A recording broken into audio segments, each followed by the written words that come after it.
Hello મિત્રો, કેમ છો? મજામાં? તો બધા મજામાં જશો. તો આજે આપણે બનાવવાના છીએ ભરેલા રવૈયાનું શાક. ભરેલા રવૈયાનું શાક તો તમે બહુ જ ખાધું હશે, પણ આજે એક નવા મસાલા સાથે અને નવા ટેસ્ટ અને નવા સ્વાદ સાથે આજે આપણે ભરેલા રવૈયાનું શાક બનાવવાનું છે. આ શાક મારા ફઈબા આજે બનાવે છે, જે રાજકોટથી આવ્યા છે. તો તે આજે ભરેલા રવૈયાનું શાક બનાવશે, કાઠિયાવાડી. તો વિડીયોને પૂરેપૂરો જરૂરથી જોજો. તો શાક બનાવવા માટે મેં અહીંયા લીલા રવૈયા લીધા છે. પછી તેને ભરવા માટે આપણે મસાલો તૈયાર કરીશું. તો મસાલામાં આપણે અહીંયા જો મેં થોડું ચવાણું લીધું છે. તો ચવાણાને આપણે આ રીતે પહેલાં ખાયણીમાં વાટી દઈશું. આ રીતે જો ચવાણાને એકદમ ઝીણું વાટી દેવાનું છે આપણે. એટલે એકદમ ઝીણું ચવાણું સરસ થઈ જાય ને તો મસાલો આપણો સરસ એકદમ ભરાય. તો જો આ રીતનું આપણે ચવાણાને વાટી દઈશું અને ચવાણાને હવે આપણે એક ડીશમાં કાઢી લઈશું. તમે આ રીતે એક વખત તમે બનાવી જોજો. ભરેલા રવૈયાનું શાક ખૂબ જ ટેસ્ટી અને સરસ શાક બનીને તૈયાર થયું હતું. તમને વિડીયો સારો લાગે તો મારી યુટ્યુબ ચેનલને લાઈક, સબસ્ક્રાઈબ અને શેર જરૂરથી કરજો. અને કમેન્ટ કરીને મને કહેજો કે તમને ભરેલા રવૈયાનું શાક કેવું લાગ્યું. તો મસાલો આપણે તૈયાર કરીશું. તો મસાલામાં અહીંયા જો આદું લીધું છે, પછી અહીંયા લસણ લીધું છે. આદું અને લસણનો ટેસ્ટ એટલો સરસ આવે છે ને ભરેલા રવૈયામાં, કે તમે એક વખત આ રીતે બનાવી જોજો. હવે આપણે વાટી લઈશું આદું અને લસણને આ રીતે. અને આને એકદમ આપણે ઝીણું વાટવાનું છે. એકદમ ઝીણું આને વાટી દઈશું. તો જુઓ અહીંયા જુઓ લસણ અને આદું પણ સરસ આપણું વટાઈ ગયું છે. તો જે આપણે ચવાણું વાટીને રાખ્યું હતું, તો લસણ અને આદુની પેસ્ટને તે ચવાણામાં એડ કરી દઈશું.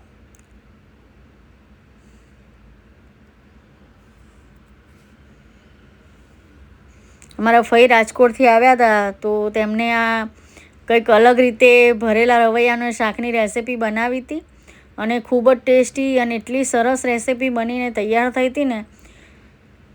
તો જો અહીંયા મેં કશ્મીરી મરચું લીધું છે. તમે જો તીખું ખાતા હોય તો તમે તીખું મરચું ભરી શકો છો, પણ મેં અહીંયા કશ્મીરી મરચું લીધું છે. આ ખાવામાં એકદમ મોરું મરચું હોય છે, સહેજ પણ તીખું નથી હોતું. તો અહીંયા મેં કશ્મીરી મરચું લીધું છે. તો અહીંયા આપણે કશ્મીરી મરચું એડ કરીશું. મીઠું અહીંયા તમારે માપનું એડ કરવાનું રહેશે, કેમ કે જે ચવાણું હોય છે ને તેમાં મીઠું એડ કરેલું જ હોય છે. તે માટે અહીંયા મીઠું એડ કરતી વખત થોડું માપનું ધ્યાન રાખજો. તો અહીંયા જો મેં કશ્મીરી લાલ મરચું એડ કર્યું છે. તમે તીખું ખાતા હોય તો તમે તીખું મરચું એડ કરી શકો છો.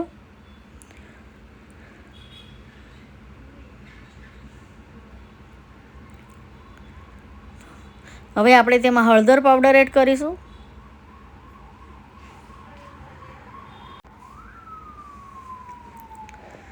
હળદર પાવડર આપણે એડ કરીશું અને પછી અહીંયા સ્વાદ પ્રમાણે મીઠું એડ કરીશું.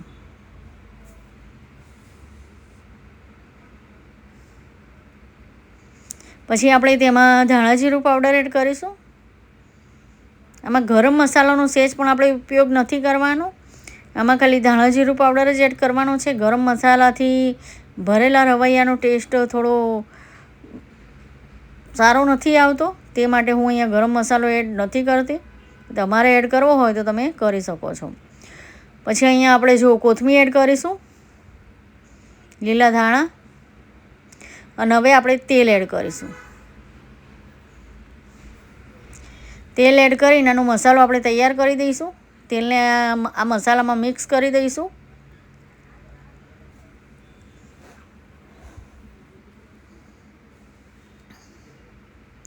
તમને વિડીયો સારો લાગે તો ચેનલને સબસ્ક્રાઈબ જરૂરથી કરજો, કેમ કે અમારા પહેલી વાર મારા ફઈબા આવ્યા છે રાજકોટથી, તેમને આ શાક બનાવ્યું છે, એટલે તેમના માટે સબસ્ક્રાઈબ જરૂરથી કરજો. અને લાઈક તો તમે ભૂલી જ જાઓ છો, તો લાઈક પણ જરૂરથી કરજો. તો જુઓ અહીંયા મસાલો સરસ જુઓ આ રીતે આપણે મસાલાને બનાવી દેવાનો છે તેલ એડ કરીને.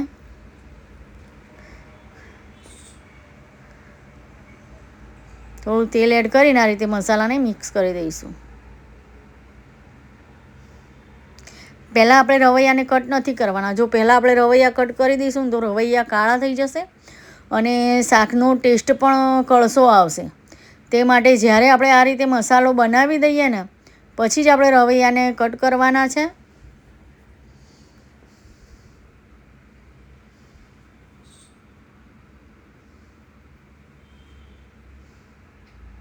તો જો આ રીતે એકદમ બધા મસાલાને મિક્સ કરી દઈશું.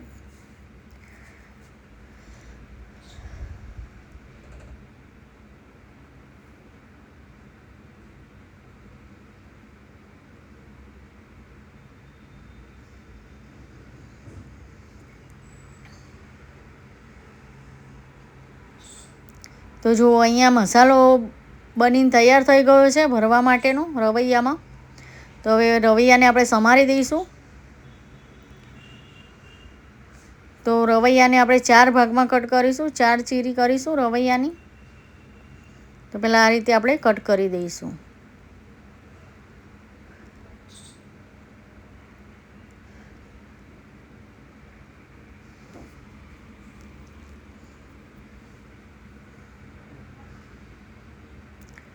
તો જો બધા રવૈયાને આ રીતે આપણે કટ કરી દેવાના છે,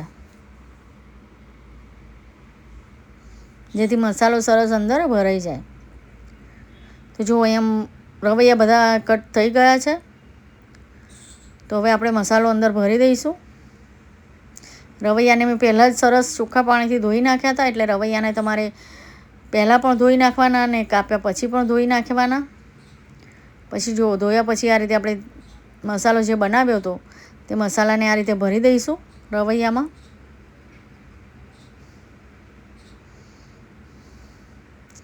આ રીતે તમે એક વખત મસાલો કરીને રવૈયાને ભરી જોજો, ખૂબ જ સરસ ટેસ્ટ આવે છે. તો જો બધા રવૈયાને આ રીતે આપણે ભરી દેવાના છે.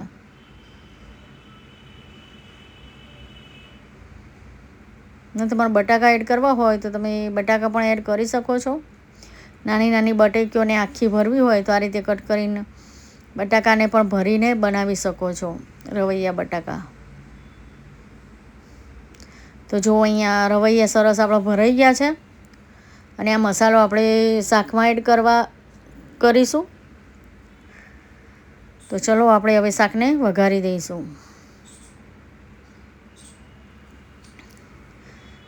તો હવે શાક વઘારવા માટે ગેસ ચાલુ કરી દઈશું અને પેનમાં આપણે તેલ એડ કરીશું.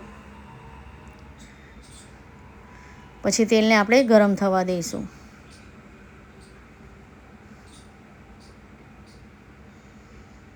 તેલ આપણું ગરમ થાય એટલે જે મસાલો હતો અહીંયા થોડો નાખી જવાનો, તેલ કે થોડું ગરમ થઈ ગયું છે. પછી આપણે જે મસાલો હતો તે મસાલાને એડ કરી દઈશું. મસાલાને આપણે બરાબર તેલમાં શેકાવા દઈશું. મસાલો જેટલો શેકાશે ને તેટલો ટેસ્ટ આવશે. મસાલો આપણો બળી ના જાય તે માટે આપણે તેમાં ટામેટાં એડ કરી દઈશું અને આ રીતે ટામેટાને આપણે ચડવા દઈશું. જો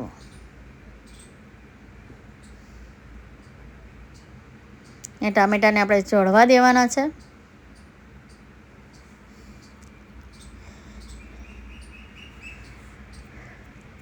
હવે આપણે તેમાં થોડું પાણી એડ કરીશું, જેથી મસાલો આપણો બળી ના જાય.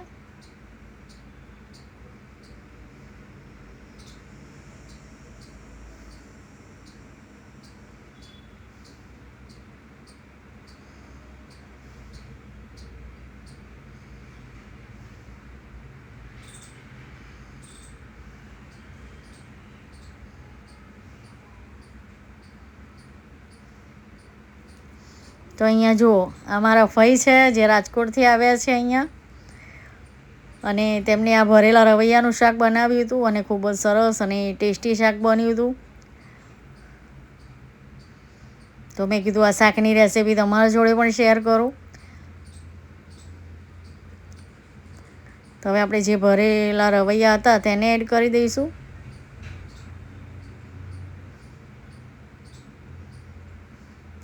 પછી આને આ રીતે મિક્સ કરી દઈશું. તમારે જો થોડા રસાદાર રવૈયા રાખવા હોય તો તમે રસાવાળા પણ બનાવી શકો છો. અને તમારે જો આ રીતના કોરા એકદમ ભરેલા રવૈયા રહેવા દેવા હોય તો તમે કોરું પણ શાક આનું બનાવી શકો છો. પણ હું અહીંયા થોડા રસાવાળા બનાવવાની છું.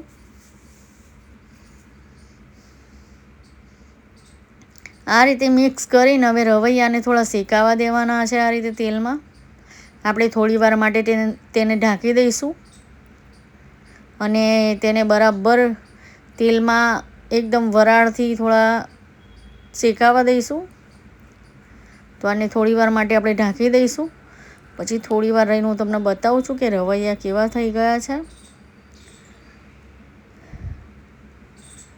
આમાં પાણી આપણે સહેજ પણ નથી નાખવાનું. આ રીતે વરાળથી જ રવૈયાને થોડા મસાલાને અને રવૈયાને શેકાવા દેવાના છે, જેથી શાકનો ટેસ્ટ એટલો સરસ આવશે ને. તો આપણે થોડી વાર થઈ ગઈ છે તો આપણે જોઈ લઈએ. તો જો રવૈયા અને મસાલો સરસ એકદમ સરસ શેકાઈ ગયો છે તેલમાં. તમે જોઈ શકો છો. તમારે આ રીતનું કોરું ખાવું હોય તો તમે કોરું પણ ખાઈ શકો છો. તો આપણા રવૈયા સરસ થોડા પૂચા થઈ ગયા છે, એટલે હવે આપણે તેમાં થોડું પાણી એડ કરીશું. આપણે પાણી એડ કરવાથી પણ રવૈયામાં જે મસાલો ભરેલો હોય છે તે બહાર નથી નીકળતો, રવૈયામાં ભરેલો જ રહે છે. તે માટે જો તમારે પાણી એડ કરીને થોડા રસાવાળા બનાવવા હોય તો પણ તમે રવૈયાને બનાવી શકો છો. તો હવે આપણે થોડું પાણી એડ કરીશું તેમાં.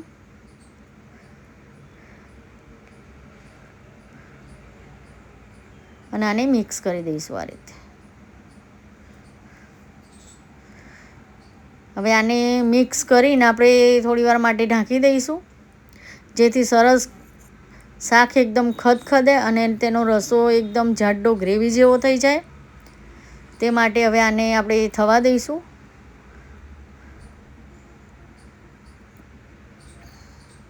હવે આને ફરીથી પણ આપણે ઢાંકીને હવે રવૈયાને ચડવા દઈશું.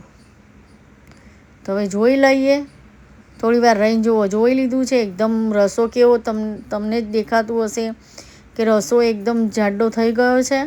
અને શાક તમે પણ જોઈ શકતા હશો કે કેટલું સરસ શાક બનીને તૈયાર થયું છે. તો હવે આપણે તેની ઉપર કોથમીર એડ કરી દઈશું. તો અહીંયા આપણું રવૈયાનું શાક તૈયાર છે. સરસ રવૈયા પણ સરસ અહીંયા ચડી ગયા છે અને એકદમ ગ્રેવી જેવું શાક આપણું અહીંયા તૈયાર છે. તો આ રીતે તમે બનાવશો તો ખૂબ જ ટેસ્ટી અને સરસ રવૈયા બનીને તૈયાર થાય છે, ભરેલા રવૈયા. અને ટેસ્ટ પણ અલગ આવશે તમને, કેમ કે આપણે અલગ રીતે રવૈયાને ભર્યા છે, એટલે ટેસ્ટ પણ શાકનો અલગ આવશે. તે માટે આ રીતે ચોક્કસથી બનાવજો અને ખાજો. અને વિડીયો ગમે તો સબસ્ક્રાઈબ જરૂરથી કરજો. બધાને મારા તરફથી જય મા લક્ષ્મી અને જય શ્રી કૃષ્ણ. તો તૈયાર છે આપણું ભરેલા રવૈયાનું શાક.